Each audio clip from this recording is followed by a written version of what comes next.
Oh, wow. Here we are. Facebook Live. Alan Burns, the restaurant coach. And today, this is our special COVID-19 series. I am joined by my good friend and leadership restaurant hospitality expert, Kelley Jones. Kelley, how are you? Fantastic, Donald. How are you?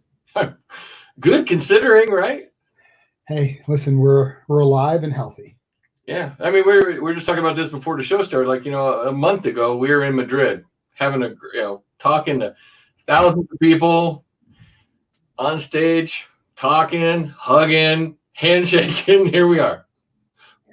Yeah, now the conference center that we were speaking in is a hospital. And I know, isn't that crazy? From all the energy that, and the pictures of when we were there to now just seeing it just totally transformed. And here's a funny thing. Well, not really funny, but an interesting fact is that I had Ava on my podcast this morning, and she told me that in China it took them quite a few weeks to turn their convention centers into hospitals. She says IFEMA turned their convention center, and it's the biggest one in Spain. They turned it into a hospital in 3 days. Well, listen, we should have done that in New York as well. We should have. I don't think we took it as serious as we needed to. It's almost like we got on a plane. I got on a plane on the 22nd to go to Spain. Mm-hmm. When I got back on the 28th, it's like the whole world had changed. Oh, no. I have to say, a lot of times in crisis like this, we go through those 5 stages of grief. And I definitely went through a lot of them. The first one, of course, is denial. I was there. I was like, nah, it's just, it's not that bad. It's gonna be, it's blown out of proportion. And then it got, turned into kind of anger, and then it was like bargaining. Okay, if I can just do this and this, we can still make it. I can take some shortcuts. And then I got a little bit of depression from it, because like a lot of people, I saw a lot of my business, change directions, and a lot of my clients put everything on hold, like, a lot of your restaurants.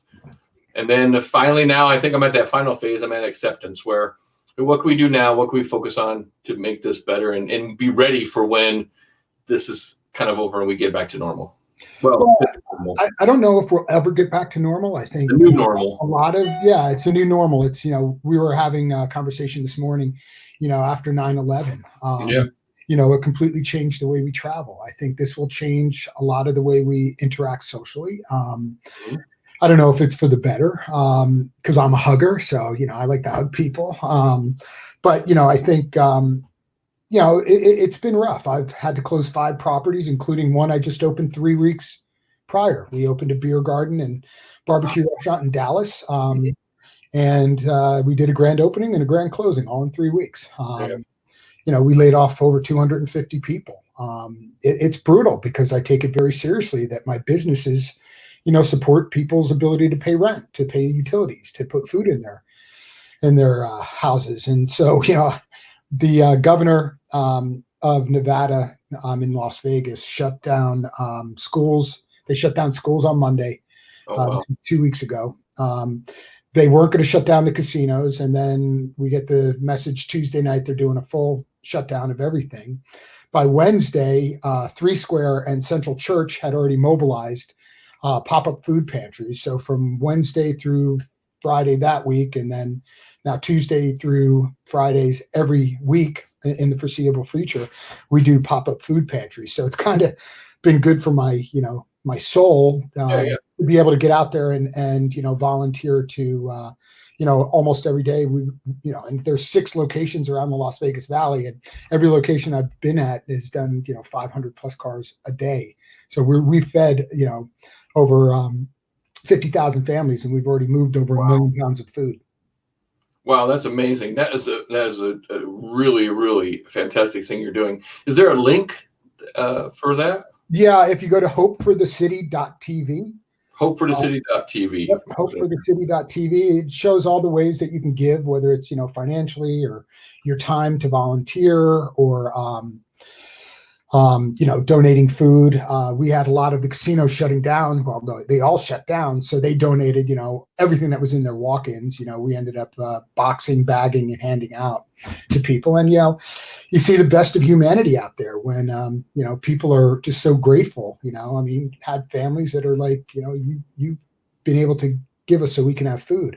Let me tell you what was eerie last Monday, going into the supermarket and the entire meat shelves empty, no chicken, no pork. Oh, I know. Empty. And it was like, whoa. Yeah, that was probably the thing that kind of, that denial turned into reality when I went to the store to get something and I just realized how empty everything was. And it was just like, whoa, like total shock. But I have to say that things are starting to come back in the stores here in Albuquerque. I'm starting to see a little more, there's a lot more stuff on the shelves again. There's actually toilet paper, which is nice. So yeah, one day we were actually handing out prunes at the food pantry, and everybody was laughing. It's like, oh great, we're handing out prunes, but there's no toilet paper. No toilet paper. Yeah, that's kind of like, like great, you gave me a bunch of prunes but I have no toilet paper. Yeah. So in a time of crisis, this is where leaders really, really step up. And I've always considered you like my go-to guy whenever I want to have a discussion with people about leadership. I always think of you as one of those guys because you've run so many organizations and you run a huge organization now. And I know everyone on your team is looking at you for leadership.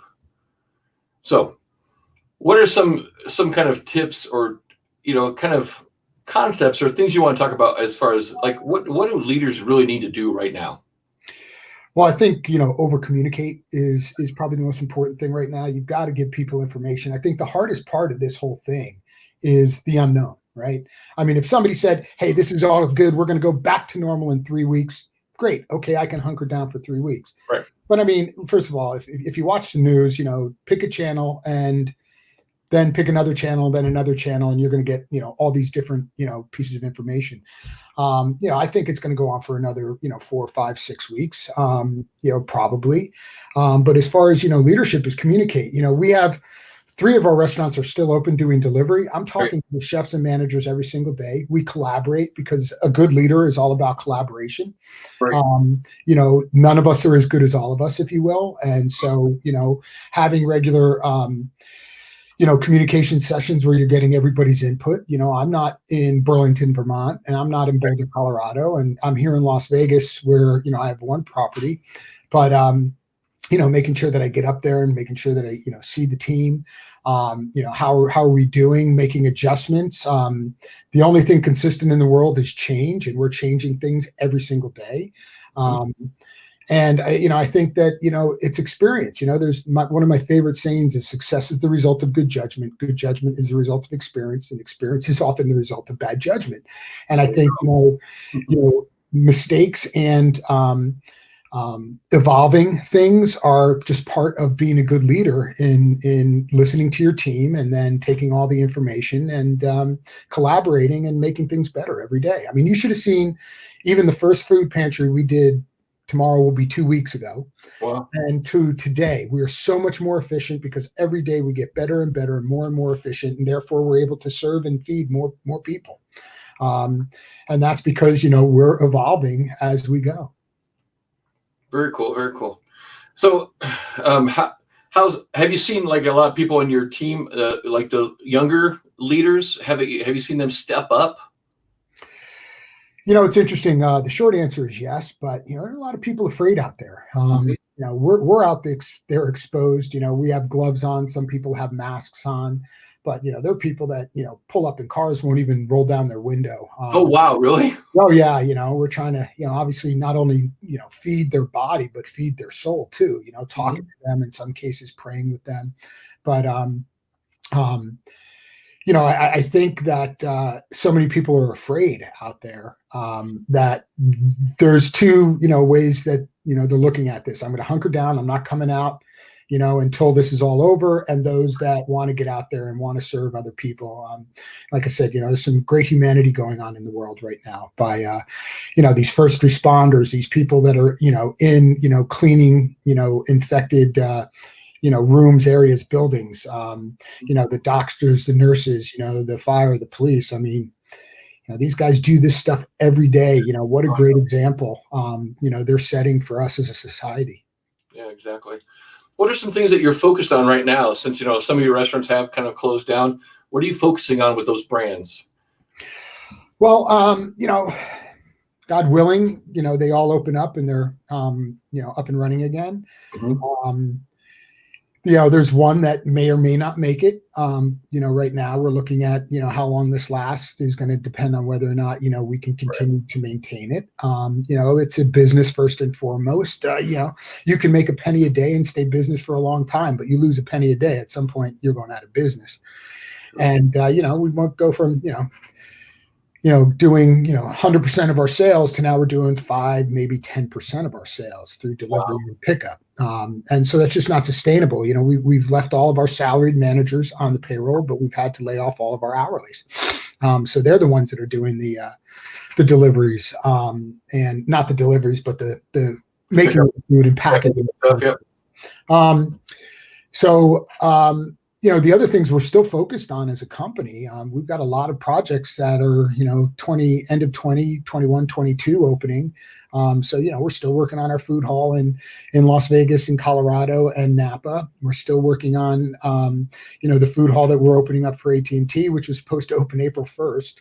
But, we shut down the beer garden at AT&T 3 weeks after it opened. So everything's wait and see down there.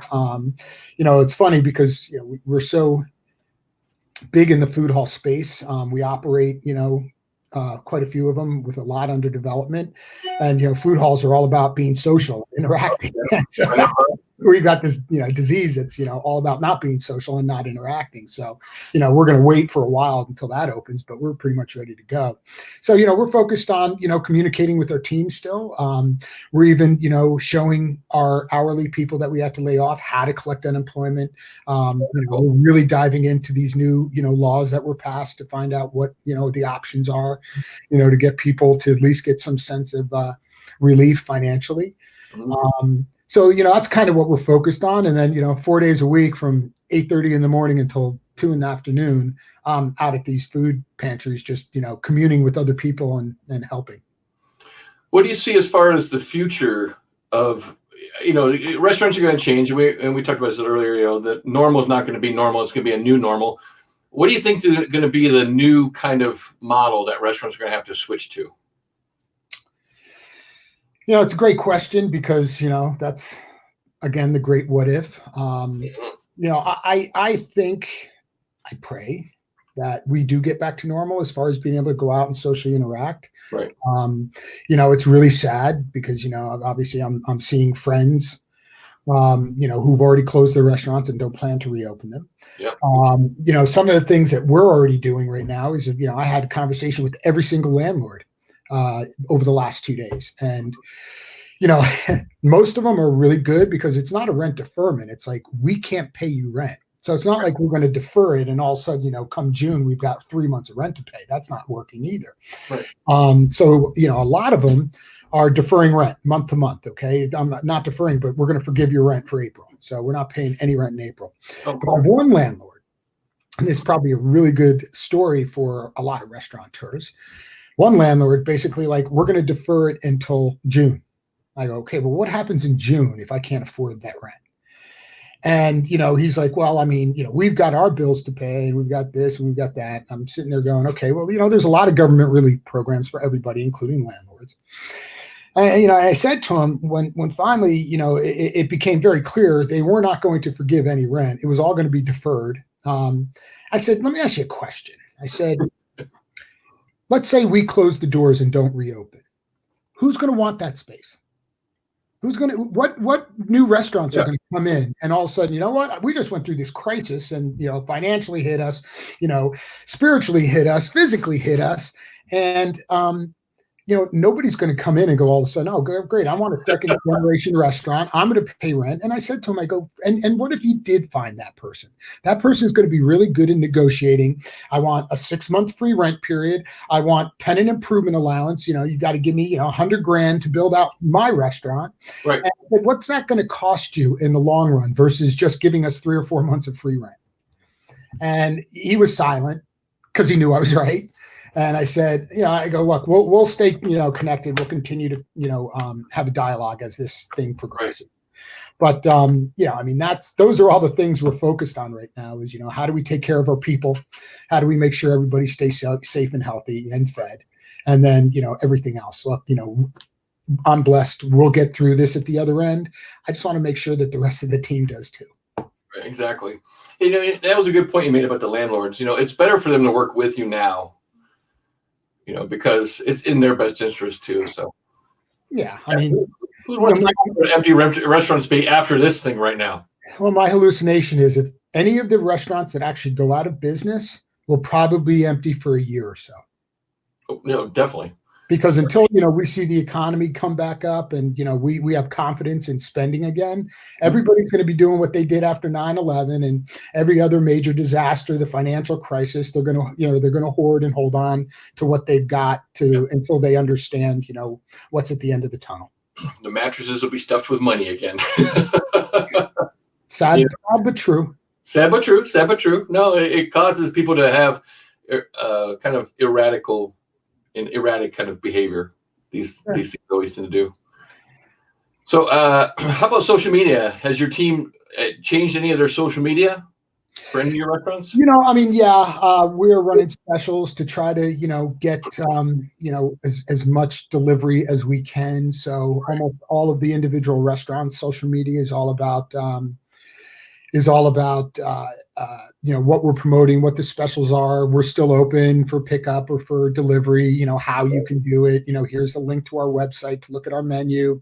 Here's a link to the delivery sites that deliver our menu. So that's almost exclusively what we're doing social media wise. My personal social media, my company is all about trying to enlist people to come down and help at the food pantries. Yeah. No, I've seen it. Yeah. Your social media is great about that, having people come down. And it looks like you come down because you have a need and we can fulfill that need with food, or come down and help us out. Wow. Yeah, either way, it's great. Now is the time, number one, I think on social media, you don't want to go dark. You don't want to spin into the negative. You want to stay positive and you want to keep your presence out there, Yeah, quite the opposite. It's a hoot to get on Instagram these days because some of the things that people are posting, they're getting stir crazy and they're getting really creative. So they're doing some really cool things. Yeah, the memes are getting crazy and the videos people are putting out are like crazy. People like dancing at home. What did somebody have the other day? It was a couple dancing to Staying Alive. Yeah, it's crazy. So, we'll all get through it in our own way. But, at the end of the day, I just believe we were all put on this earth to help each other out, and we should be helping each other out. Yeah, I had Craig on the other day, and he had mentioned, the Escoffier quote that you use in your presentation. Oh, I've learned that people will forget what you said. People will forget what you did. Oh, no. Look at me, smile at me, talk to me, thank me. Yeah. Yeah, I think right now that's more important than ever, as for us to kind of remember the basics, and get back to what the essence of hospitality really is. Yeah, no, I agree with you. That is what hospitality is. It's just because we have to keep our distance doesn't mean that we lose humanity. In fact, it should be the opposite. What can we do to help each other? Listen, I've lived in my neighborhood, and this is very vintage Las Vegas. I lived in my neighborhood. I moved about 1.5 years ago. For 9.5 years, I lived in my neighborhood, and I knew my neighbors as, "How you doing?" I didn't know any of their names. Right. I didn't know. For 9 years I lived there. I lived here now for 1.5 years in my new neighborhood, and I know all the names of all the neighbors around us because we're helping each other out. We have an elderly couple next door. We're checking in on them every day to see if there's anything we can get for them. Cool. It's a sense of community. So, out of this tragedy comes, a sense of community that I haven't personally even been part of before. Right. Yeah, we use the word social distancing, but social distancing is actually it's actually more physical distancing. Yeah. We should be reaching out more socially to people. Absolutely. Yeah. So, and one of the things I recommend is, yeah, it definitely, for a lot of brands, especially, hey, amp up your social media. Let people know you're out there still. It's all about social media again. And a lot of people think, well, I'm not open, I shouldn't be on social media. No, that's not true. Social media is not about getting a sale. It's about keeping your brand top of mind. Yeah. And listen, this will end at some point. There will be an end to it. And I think when it does, it's the people that really learn to adapt and can get lean quickly. They're the ones that are going to be catapulting out of this thing and getting back to normal. Exactly. And I'm like you. I think you mentioned earlier. You said 4 to 6 weeks. You kind of think. Yeah, I mean, I thought it was kind of interesting, when the president said 2 weeks. I think we needed all that 2 weeks just to understand, the brevity of this whole thing. Right. Right now, our governor, like the president said, through April, and I think that by mid-April, we'll have a really good understanding of when the end of this is going to be. Oh, exactly. Yeah, I thought Easter was a little ambitious, but like a lot of people, I was kind of hopeful. Oh, you and me both. Yeah, but I've kind of come to terms. I've always had the kind of expectation. I think May, especially by mid-May, I think will be, people will have we'll be able to go back out to restaurants, stuff like that. Now, is people's behavior going to change? 100%. And I've been telling people that, a lot of restaurants took tables out to for social distancing. I told a lot of my clients, don't put the tables back right away, because people are going to still be a little gun shy when they come back to your restaurant. So kind of keep that social distancing at your restaurant and keep the table space a little bit at first. Don't just think, like we talked about, it's not going to go back to normal. Normal's now a new normal. So yeah, I mean, I wonder, how long face masks are going to stay on people's faces, after this thing's over. But we did do that in all of our restaurants. Is we took, a lot of tables out because, at one point in New York, it was, you can't have gatherings of more than 50. And, yep. I think it was, I forget what the number, whether it was 100 or more seats that you had in your restaurant, and you had to reduce it by 50%. So we were doing this stuff all over the country and all of our properties. And, I think that, we've had to obviously limit our menu because we're not having anywhere near the volume. So we've had to limit the menu so as not to throw out a lot of, food product. My staff knows now my new mantra is better to run out than throw out. Run out than throw out. I like that. Run out than throw out because, if we run out, okay, I'm sorry, we don't have it for another day or two versus, oh my gosh, I just threw out a case of pork belly, Right. And that's definitely the way to do it. What are some of the things that you're doing right now as far as working with your team about the P&L and like menu? Are you like revamping menus? You digging into cost? No, it's a new normal. The last thing I want to do is throw on these managers who are already stressed because they're basically by themselves. Doing, a lot of the hourly work, cooking, washing dishes, bagging food. The slowdown has been more about, cleaning projects and organization, a lot less about, and yes, we have scaled menus back. We've had to, but it's not as much of, really strategy for when we come out of this as much as, really kind of nurturing each other as we go through this.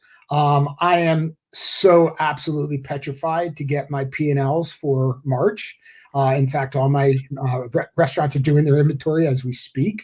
And I typically get my P&Ls within 5 business days after the end of a month. And it's kind of like when I got my Ameriprise statement last week. I didn't open it up. I just filed it away. I did not want to see what it was. I don't want to look at it. Yeah. I almost want to do the same thing with our P&Ls when they come out. But, obviously there's cash flow and we have to really understand, how we're going to weather through this without, having to write checks. That's going to be crazy. So how's your team holding up overall? They went through the same kind of stages you were just describing, from yes, we want to stay open because we want to keep our paychecks to, oh my God, we're being exposed ourselves to this virus. How can you make us come to work every day? And oh, wow. One of my general managers truly melted down, and she, cried on the phone. It's like, I can't believe you're making us do this. And I'm like, listen, we're not making you do it. We can shut down. We'll shut it down. And she goes, well, am I going to get a paycheck if you shut it down? I said, I can't answer that. I've got to talk to my partners. Right. I said, maybe we can keep a paycheck coming for a little bit of time, but at some point, we can't continue to pay people not to work. So, you tell me what you want to do. Do you want us to shut it down? Because we'll do that. If you really feel that you're not safe and you don't want to come to work, it's your choice.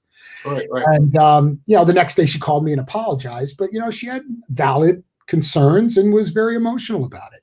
No, this has been an emotional thing. I had a client in South Dakota who basically had their chef sitting on the floor in the corner of the kitchen crying. Yeah. I had to basically had to talk him up off the floor first and then told him to go home and relax, just take it easy. You've got to balance the information. Sadly our news media loves to sensationalize things, and don't give me started on the fear mongering. Yeah, and if you really look at it, I have friends that got the coronavirus, and it was brutal. It was like having a really bad flu, but they got, a couple of them already got through it, and they're better, and they're quarantined, finished with their quarantine, and they're good.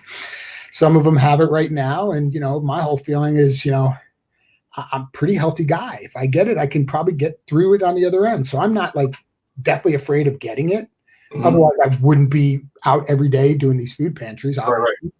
I certainly want to be responsible because I have a family. I don't want to get them sick. But, I'm from the school. Yeah, people are dying, and, you can't discount, that because, you look at these stats and it's not as bad as the flu. It's like, well, tell that to the guy that's got it and is in a hospital. So it's all relative, right? We have to always, keep that in mind as, we want to poo-poo it on the one hand, but on the other hand, we have a responsibility to the rest of society to be safe and be careful. Exactly. So the hardest part of this whole thing for me has been not being able to go to the gym.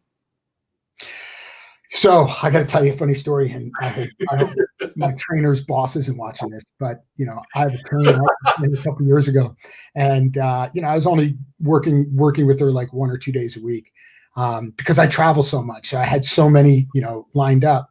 So I actually go to her house 2 days a week and train with her. She's got a full gym. She's got a pretty large gym in her house. And so I trained with her, but I agree. The gym was a daily thing for me that, I had my routine. I'd get up, I'd get, with my kid, get breakfast and go to the gym. And our gym had childcare. When you have a 4.5-year-old, you got an hour and a half that somebody else gets to have him. Yeah. I was okay. Hoarding the toilet paper, I was okay. You clear out all the shelves of the hand sanitizer, I was okay. But then when they shut down my Orange Theory, that was it. I was pissed. I was like, that's it. I'm out. And, those are the things that I think are going to take a little bit longer to get back up and running. But, they will. It's funny because, now's about the time where the New Year's resolution people stop going to the gym. Now they don't have an excuse. They can say, hey, the gym's closed. The gym closed, yeah. So, yesterday I was out. I decided to, I have a rebounder in the house. So I've been doing some rebounding exercises and doing the basic calisthenics, push-ups, steps, all that stuff. But then yesterday I decided, it was a nice day here in Albuquerque. It was 65 degrees. I'm like, I'm going to get outside and get some air. So I decided to go for a walk, but I miscalculated. I'm thinking, okay. So I decided there's a little park down from my house. I'm going to walk around the park. I did not realize that the park was as big as it was because I never walked around it before. So 5 miles later, I realized, I'm like, oh my God, shit. What am I getting myself into? It's yeah. That's good. It's good. You walk. Yeah. Now you got to have to do it twice. Good walk. Yeah. Nice thing is, you're walking, you get some audio training in. So, Bo says hi. What's up, fellows? Bo Bryant, he was on Saturday. This has been really great, this Facebook Live, getting people to come on and helping out and giving some, great insight and input on what restaurants can do right now to help deal with this. What would be your number one tip for restaurants right now? Well, if you're a restaurateur right now and you're still open, you're got a minimum crew and you are just doing to go and delivery service food. So the number one tip is your staff morale. Definitely. Because if one of my managers or chefs decides that they don't want to do this anymore and they quit, I essentially have to probably shut it down because I'm not getting on an airplane to fly there. Right.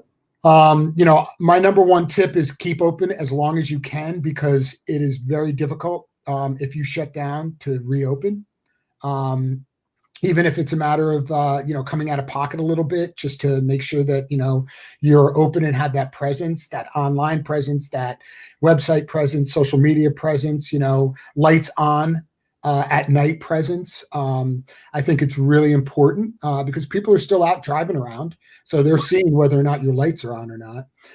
So my number one thing would be stay open and find fun promotions by which to generate revenue. So a couple of things that I'm doing. I have a vegan restaurant here in Las Vegas. We are putting on their receipt $5 off for the purchase of $25 or more if you come back in within the next 7 days. We're selling gift cards now. We're selling a $50 gift card for $40, and we're selling a $100 gift card for $75 to generate cash now that can be used in the future with the steep discounts on that. And then the other thing we did, we're having great success, is we're doing family meals. So we have various meal packages that serve families of 4 to 6. And it's our food from our menu, but we just repurposed it and repackaged it. So you can come in and you can pick up and there's dinner for your family. Oh, very cool. It's Violet's Vegan, right? Violet's Vegan, yeah. Yeah, Violet's Vegan. Here, I'll put the link up on the thing so everyone can check it out. It's actually if you're like thinking right now is a good time to redo my my website.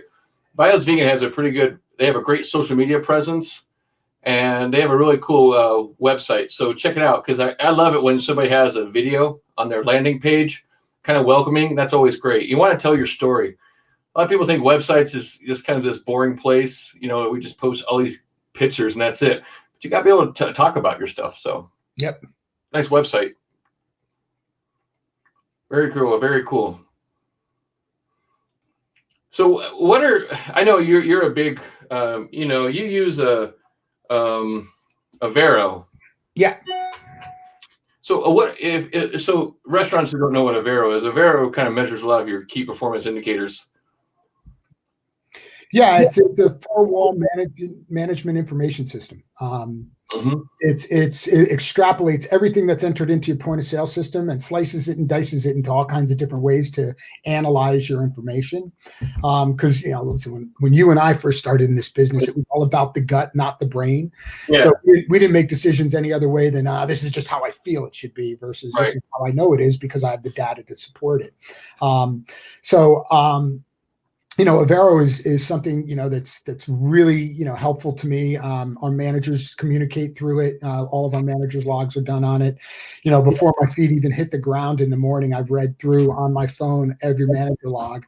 Getting on and really looking at all the various reports and the way, it's got a weather link also. So, weather affects a lot of my properties because I have outdoor seating. So, I lose 50% of my seating capacity if it rains. So I can look and, wow, I know it's going to rain on Friday night. So how many fillets did I sell on the last 3 rainy Friday nights? So it can help me with my order, my prepping and all that stuff. Server productivity. It measures it not by the nicest, most accommodating server you have on your staff, but who's waited on the most guests, who turns the tables the fastest, and who has the highest check average. Right. That's a productive server. So that's what Avero does. It gives you the ability to really deep dive into your data and analyze it more effectively and easier to make better business decisions. And I think moving forward, restaurants are going to have to get a little bit smarter with their data management. I mean, especially the way things have gone. I think one of the things I would say, the coronavirus isn't your fault. How you ran your restaurant up until then is. So if you weren't managing your numbers properly, you didn't know the cost of everything on your menu down to the penny. If you were tolerating poor performers and, allowing C players to, create a toxic culture and environment. This is the time to kind of have a reset button.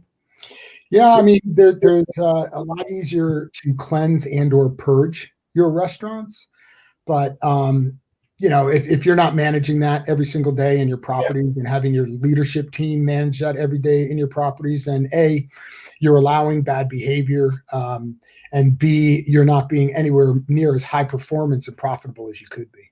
Exactly. What if you had to pick out 3 KPIs? What would be the 3 KPIs the average restaurant should be looking at? KPI. Yeah, key performance indicators. What would be the 3? An acronym I'd never heard of before.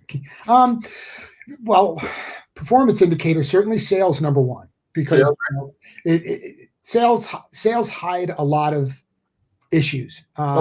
And it's so much harder to run a slow restaurant than it is a busy restaurant. So sales is the number one thing, because you can never cut cost rich. Right. You drive sales. That's how, you get rich. I think so. That's a big thing is, you always got to spend as much time on how are you marketing and driving your sales and your top line as you are on controlling expenses, Definitely. I'd say the second thing is, your vendors. Your vendors are your partners, right? So I always, just like if a guest sits in my restaurant and has a bad experience or perceived bad experience, then it was a bad experience because they perceived it that way. And we're going to do everything we can to make them happy so they don't walk out the front door, not satisfied with how we've resolved it. And I always tell my team, err on the side of caution. Well, our vendors are the same way. We're their guest.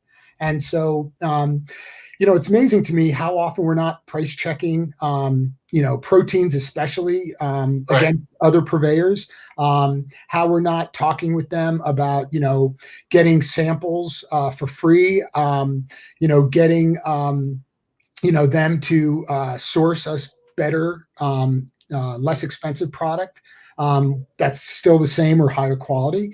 And so often, that portion of the restaurant business is so, it's almost like it doesn't matter, right? It's like I have Cisco, or I have US Foods, or I have Shiitakas, or I have pick a vendor, and that's who I order from. And so, the chef goes down their clipboard once or twice a week. They order the same things, and they never compare pricing with other vendors. I do it every month. Every time we do inventory, I send out my inventory sheet blank to all, in most cases, 3 to 4 vendors. Let them all fill it in for prices for the upcoming week. And then whoever has the best price on things, because I don't want 4 or 5 orders showing up. I want one big order showing up typically, because it cuts labor versus having to order it 4 times, receive it 4 times, put it away 4 times. I'll go back to the vendor that's got the best pricing and say, look, I need you to match this price on this, this, and this. And I've never said no. They're like, okay, I'll match the price. Yeah, Kelley, Bo just made a great comment. Ask your vendors what distressed product they're long on. They're wheeling and dealing right now. All of them. Ask. Yeah, that is absolutely true. They're sitting on a lot of product. That's how we're feeding the public in these food banks. Oh, very cool. And also a lot of, there's a local vendor called Shiitakas here in Las Vegas. They actually had sent out their entire product list and allowing people to come and pay wholesale prices for retail product. Wow. That's pretty cool. Yeah, it's really cool. Like I said, cool things are happening in this really tragic time. But and then I think the third thing is your team. You've got to be joined at the hip with your team. They're the ones that are in it every single day. I said this in Madrid when we spoke, that when I go into any of my properties, I spend 50% of my time with the management team and 50% of my time with the line level team. Why? Because at 14 years old, as a busser in a Greek diner in New Jersey, I knew something that I'm more convinced of now. Managers think they know what's going on in the operation, but the team does. Because they're the ones in it, they're the ones doing it.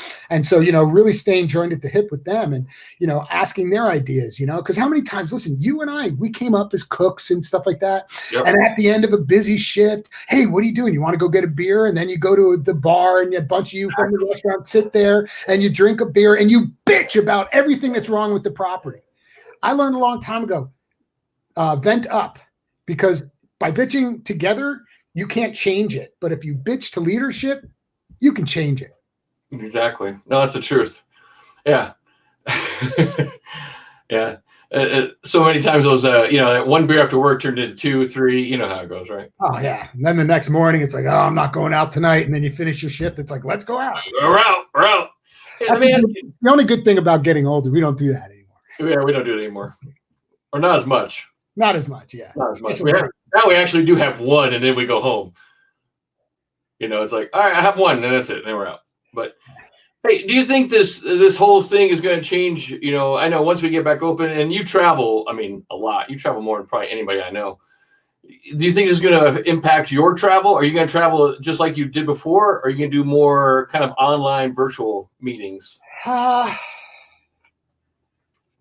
It's funny you say that, because when I got off the plane from Madrid, I had flown 23,000 miles in January and February combined. I know. 23,000 miles. So I have not been on a plane since. I have no plans, no trips booked to get on a plane. Obviously, we're going to see how the dust settles with all of this. I'm probably going to have to get on a plane pretty quickly after the dust settles, just to check in and be physically with my management teams in all the properties. Yeah. And then, if all goes well, God willing, I'm going to be spending a lot of time in Dallas, because we've got a beer garden that was open for 3 weeks, as I told you, that's closed. Right. And then we've got the food hall at AT&T in Dallas that's ready to open. So probably spend a lot of time there, getting, the team hired, trained, and getting the thing open. So do I want to travel as much as I did the first 2 months of the year? No, but will I probably have to? Yeah. Okay. How about the CARES Act? Have you done anything? Any of your companies applied for anything with the CARES Act relief programs? Yes, I did.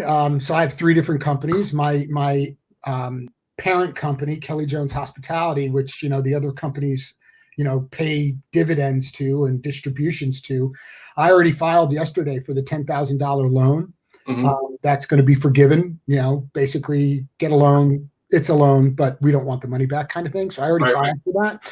And I've got a full-time employee right now doing nothing but digging through all this, not to mention my 2 accounting firms, digging through everything to really give qualified, factual information to my teams, because we want to get this all the way down even to the line level, so that they know what they're qualified for, so that they can go ahead and apply to things. So I've got somebody full-time right now spending the last 2 days doing nothing but researching this.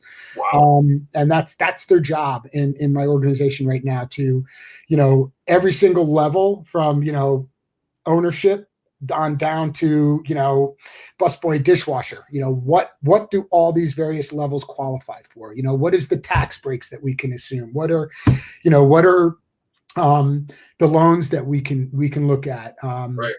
Because that's the big thing, is everybody's freaking out. Tomorrow's the 1st of the month. How am I going to pay rent? Well, guess what? That's why I said earlier, I went to every landlord and said, we're not paying rent. And you went to them and told them? No. So, the dialogue wasn't adversarial. I basically called them all up and said, obviously, what's going on. That we're not open, or that we're only open doing takeout, doing 5 to 10% of what we've been doing. What is your intention for, rent relief?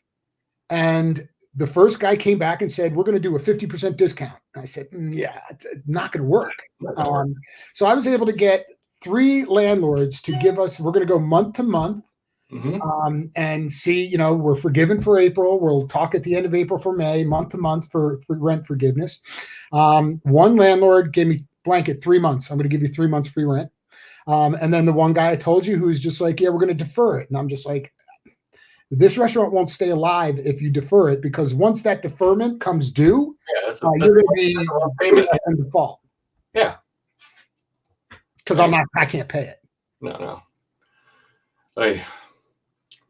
So, any other advice you want to give out for leaders right now in this time? Just, as a leader, it's our job to give comfort, direction, compassion to our teams. You can't do that if you're not communicating to them. Pick up the phone, just check in. If nothing else, how you doing? How's your family? What can I do for you from 1,000 miles away? If you're there and you're a leader and your restaurant's driving distance and you're having them do to go and delivery, you should be there with them. Right. That's something I think is really important. Just show up, have that moral support for them. This is a scary time. Like I said, it's scary because we don't have an end in sight. Right. And, I just think that it's incumbent upon us to help each other. Any books or podcasts you read or listening to? I got to be honest with you, Donald. I get up in the morning, I go to this food pantry. I get home at like 2. I have lunch, and then I work until about 8, 9 o'clock at night, just catching up, for my day job. Because I'm not at my desk doesn't mean emails stop. Yeah, no, I know. No. I'm inundated. I think I'm busier now with emails than ever. Yeah. But I'm on the phone with every property every day, multiple times sometimes. But the emails, thankfully we're still getting some income because a lot of our projects are a year or 2 out, so we're on retainers. But we're still me and my partners, we're even us, we're down probably 50 to 75%. Very cool. Well, if anybody wants to connect with Kelley, I put up his website, KelleyJonesHospitality.com. Feel free to reach out to him. He's also on social media, Kelley Jones Hospitality. Please, again, everyone, stay focused, stay positive, be safe, and don't buy into the fear mongering that's going out there. I mean, yes, there is some real apparent danger, but don't let it consume you and don't let it paralyze you from moving forward and actually, rebuilding your brand right now. So when this thing is over, you are ready to hit the ground running. And we'll all make it through together. We will. Yeah, together. I always say stronger together, right? Yeah. That's it. Well, thanks, Kelley, for stopping by today. I appreciate you, man. I always do. Hey, it's good to see you, even though it's under these occasions. Social distancing, right? Yeah, man. Can't touch you. Can't touch you. All right. Thanks, Kelley. I appreciate you, man.